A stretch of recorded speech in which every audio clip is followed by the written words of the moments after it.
Good morning students. कल हमने exercise 5.2 के 7 तक सम डिस्कस कर लिए थे। आज हम नेक्स्ट सम करेंगे 8th sum. An AP consist of 50 terms of which third term is 12 and the last term is 106। Find the 29th term. सबसे पहले हमें क्वेश्चन को समझना है। एग्जाम में हमारे क्वेश्चन आ जाते हैं, जब तक आपको क्वेश्चन समझ नहीं आएगा आप आंसर अच्छे से नहीं दे सकते। तो इसमें देखिए, इसमें क्या कहा है कि इस AP में टोटल टर्म्स कितनी है, 50 है। यानी कि हमें n की वैल्यू दी हुई है 50, of which third term is 12। हमें थर्ड टर्म A3 दी हुई है 12 और इसने कहा लास्ट टर्म इज़ 106। जो लास्ट टर्म है हमें nth टर्म मान लेंगे लास्ट टर्म को, और इसने कहा भी है कि इस AP में टोटल टर्म 50 ही है। तो लास्ट टर्म कौन सी हुई, 15th टर्म हुई। तो यानी कि A50 हम लिख सकते हैं 106। तो A50 हमें दी हुई है 106 दी हुई है, और हमें क्या करना है, 29th टर्म फाइंड आउट करनी है।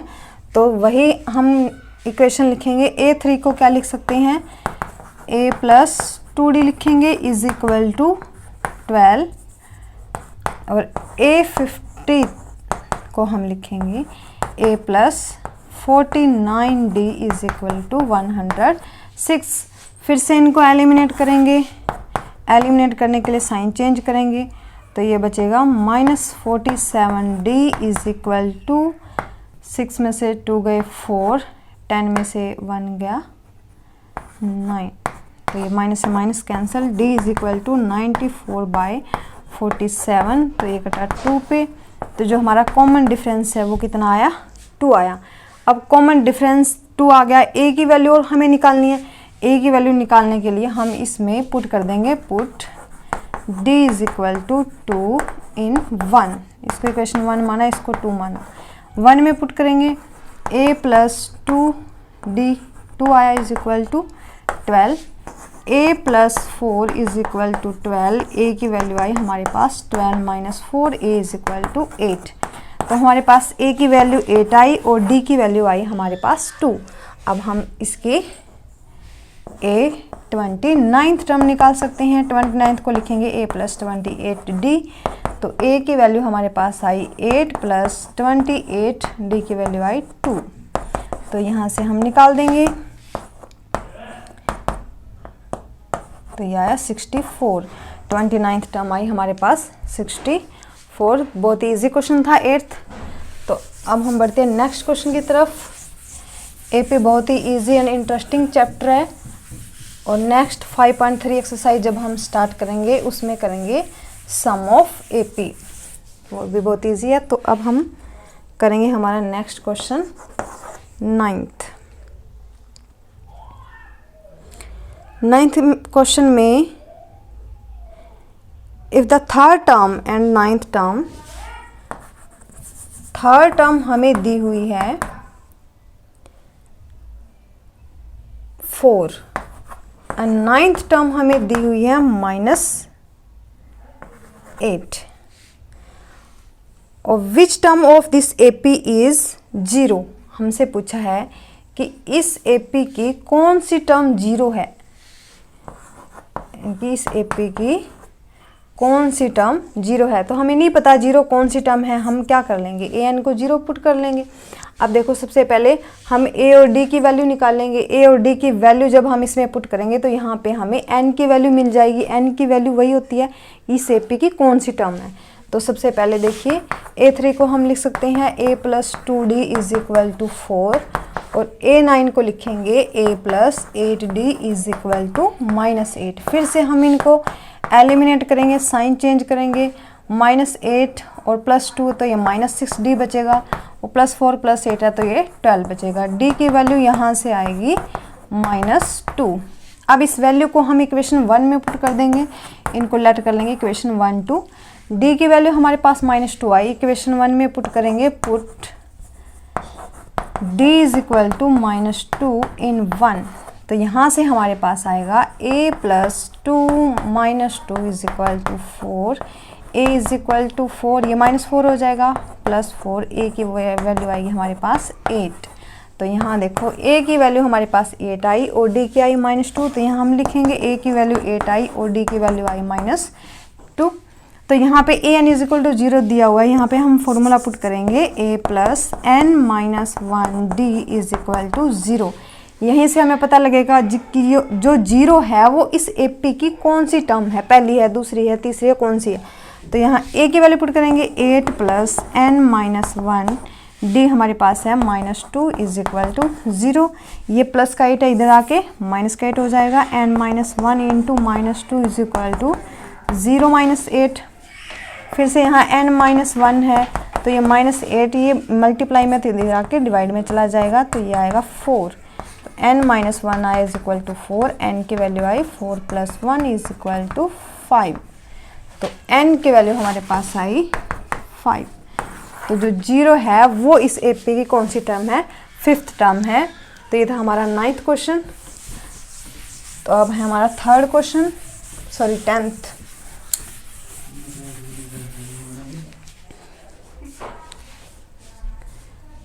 क्वेश्चन में the 17th term of an AP exceed its 10th term by 7, find the common difference. इस AP में हमें कॉमन डिफरेंस फाइंड आउट करना है। तो सबसे पहले मैं स्टेटमेंट लिख देती हूँ किस तरह से दी हुई है। The 17th term of an AP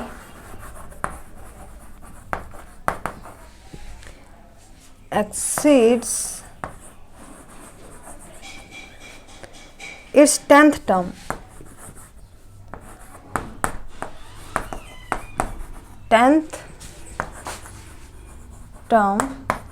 by 7, find the common difference. हमें कॉमन डिफरेंस बताना है। इसमें हमें क्या बोला है कि जो 17th टर्म है AP की वो इसकी 10th टर्म से 7 बड़ी है। एग्जिट्स का मतलब बड़ी है, 7 बड़ी है।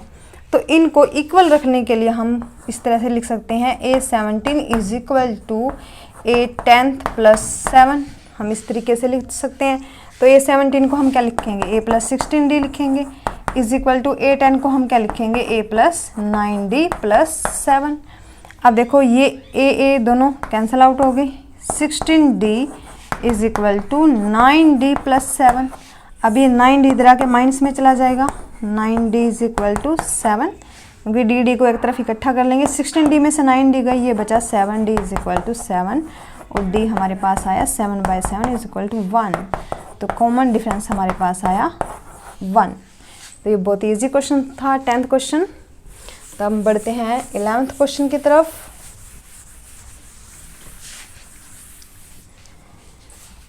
क्वेश्चन है which term of the AP। 11th question में हमें एक AP दी हुई है। AP है 3, 15, 27, 39 will be 300, 132 will be 132 more than its 54th term. तो इस क्वेश्चन में हमसे पूछा है कि इस AP की कौन सी टर्म होगी जो 54th टर्म से 132 बड़ी होगी, ये हमें पूछा है। तो अब देखिए सबसे पहले इस AP में हमें A देखना है, क्या है, A3 है और D है 15 - 3 12। सबसे पहले हमें क्या करना है, कौन सा स्टेप करना है, हम इसकी 54th टर्म ही निकाल लेते हैं। ठीक है, हम इसकी 54th टर्म निकालेंगे। A54 ये कैसे निकलेगी, A + 53D। तो A की वैल्यू है 3 + 53 × 12। 53 को 12 से मल्टीप्लाई करके 636, तो ये आया 636, यानी कि आई 639। अब इसने ये कहा है विल बी 132 मोर देन, तो इससे 132 बड़ी है, तो इन दोनों को ऐड कर देंगे 7,771।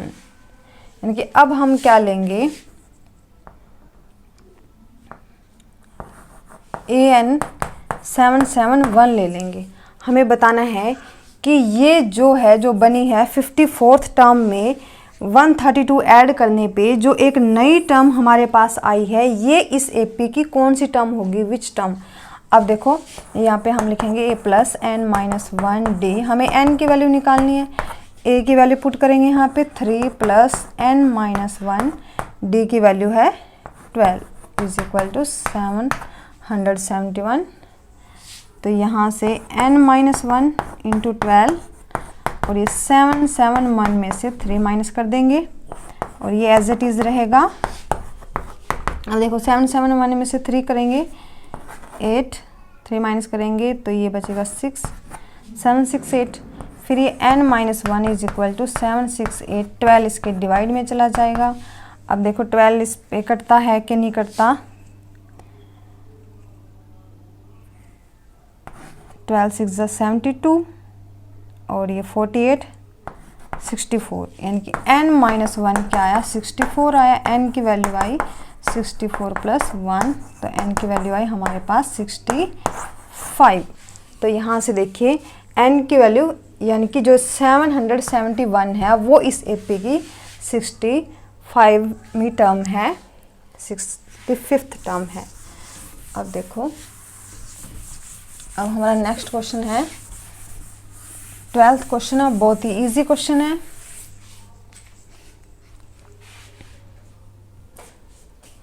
ट्वेल्थ क्वेश्चन में 2 APs have the common difference, same common difference, the difference between 2 APs, कोई भी 2 APs दी हुई है, हमें लेट करनी है, have the same common difference, have the same common difference। कोई भी AP है, दोनों का कॉमन डिफरेंस सेम है। The difference between their 100th term is, इसने कहा है कि उन दोनों APs के 100th टर्म का डिफरेंस 100 है, तो उनकी 1000वीं टर्म का डिफरेंस क्या होगा। इन्होंने जैसे इस तरह दे दिया, हमने लेट APs को क्या लेट कर लिया, एक AP को हमने A1, A2, A3 इस तरह से लेट कर लिया फर्स्ट AP को, ठीक है। सेकंड AP को हमने ले लिया B1, B2, B3 इस तरह से ले लिया और इन दोनों का कॉमन डिफरेंस सेम है। अब देखो सबसे पहले ये देखो, हमने कोई भी AP लिया 2, 4, 6, 8, इसका कॉमन डिफरेंस क्या आ रहा है, 2 2 आ रहा है। इस तरह की हम एक और AP ले लें 3, 5, 7, 9, ये AP ले ली हमने। इसमें भी देखो कॉमन डिफरेंस क्या आ रहा है, 2 आ रहा है, यानी कि दोनों का कॉमन डिफरेंस सेम है। अब इसकी टर्म का डिफरेंस देखो कितना आ रहा है, 3 - 2, 1, 5 - 4, 1, 7 - 6, 1, 9 - 8, 1, यानी कि सभी टर्म्स का डिफरेंस सेम ही आ रहा है।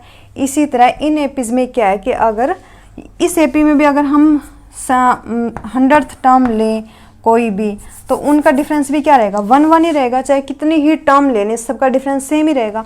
तो इसी तरह इस एपी में भी हमें बताना है कि इसने ये कह दिया कि कॉमन डिफरेंस तो दोनों का सेम है, कॉमन डिफरेंस दोनों का सेम है। जैसे इसका भी फर्स्ट टर्म A है और D है, कॉमन डिफरेंस इसकी फर्स्ट टर्म B है और कॉमन डिफरेंस D है। तो इसने ये कहा है कि फर्स्ट AP की 100th टर्म का और सेकंड AP की 100th टर्म का कॉमन डिफरेंस क्या है, 100 है। तो हमें ये बताना है कि इनकी जो 1000वीं टर्म होगी इनका डिफरेंस क्या होगा।